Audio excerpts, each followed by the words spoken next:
देखिए, आसाम के लोगों से आम आदमी पार्टी को हमेशा बहुत प्यार मिला है। चाहे गुवाहाटी में हुए म्युनिसिपल इलेक्शन में हो, चाहे पहले आसाम के अलग अलग हिस्से में म्युनिसिपल इलेक्शन में हो, आसाम के लोग आम आदमी पार्टी से पर भरोसा करते हैं। और इस बार यहाँ पे हम 2 लोकसभा सीट्स लड़ रहे हैं और मुझे पूरा भरोसा है कि जिस तरह म्युनिसिपल इलेक्शंस में भी आसाम के लोगों ने हमें अपना प्यार दिया, अपना आशीर्वाद दिया, उसी तरह से आने वाले समय में अच्छे स्कूल्स के लिए, अच्छे हॉस्पिटल्स के लिए, चाय बागानों के लोगों के लिए ज्यादा अधिकार के लिए आसाम के लोग आम आदमी पार्टी को वोट देंगे। मैडम, ऑपोजिशन का जो अलायंस था, देखा गया है भारत भर में विभिन्न जगहों पे है, लेकिन आसाम में जो है कांग्रेस के कैंडिडेट भी जो है चुनाव लड़ रहे हैं उसी जगह से जहां पे आपके आम आदमी पार्टी का कैंडिडेट है। हाँ, ये थोड़ा दुख की बात है। ये दुख की बात है कि जब देश भर में अलायंस हो गया ऑपोजिशन पार्टीज में, तो आसाम में भी होता तो अच्छा रहता।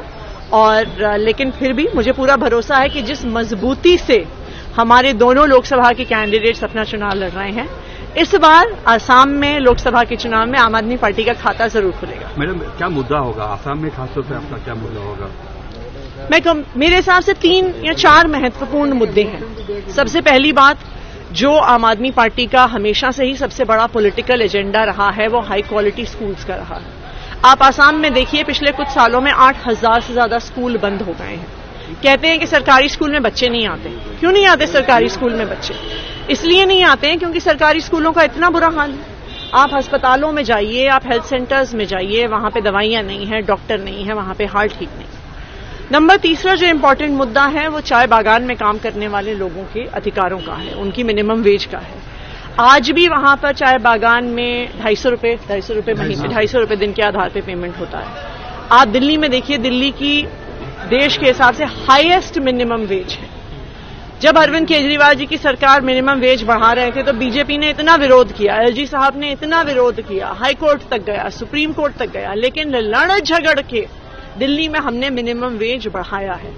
उसी तरह से आसाम में भी मिनिमम वेज चाय बागान के वर्कर्स के लिए बढ़ाया जाएगा।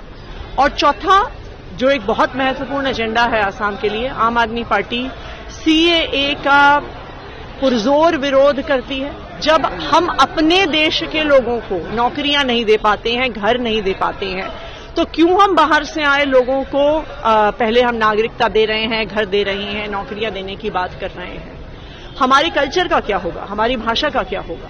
तो ये हमारे इंपॉर्टेंट मुद्दे रहेंगे आने वाले चुनाव में। और मुझे उम्मीद भी है, मुझे भरोसा भी है कि आसाम के लोग, डिब्रूगढ़ के लोग, सोनितपुर के लोग आम आदमी पार्टी पे अपना भरोसा बनाए। मैडम, इसके विपरीत जो भारतीय जनता पार्टी की यहाँ सरकार है, राज्य सरकार है, वो एक के बाद एक स्कीम अनाउंस करते जा रही है। खासतौर पर महिलाओं के लिए अरुणोदय स्कीम है और फ्रीबीज खासतौर पर कहें तो एक के बाद एक स्कीम जो है लॉन्च करी है। चुनाव से पहले उन्होंने काफी स्कीम लॉन्च की है, तो इसका क्या जवाब होगा?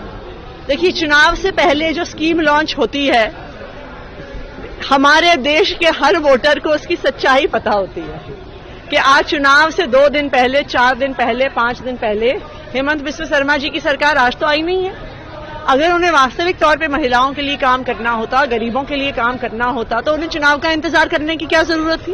वो पहले ही कर सकते थे। एक चुनी हुई सरकार में पार्टी स्कीम के आधार पर वोट मांग रही है, नई स्कीम के आधार पर वोट मांग रही है, इसका मतलब ही है कि उन्होंने कोई काम नहीं किया है। अगर उन्होंने काम किया होता तो अपने काम के आधार पर वोट मांगते। जैसे अरविंद केजरीवाल दिल्ली में जाके अपने काम के आधार पर वोट मांग रहे हैं, हेमंत बिस्व शर्मा जी भी मांगते हैं।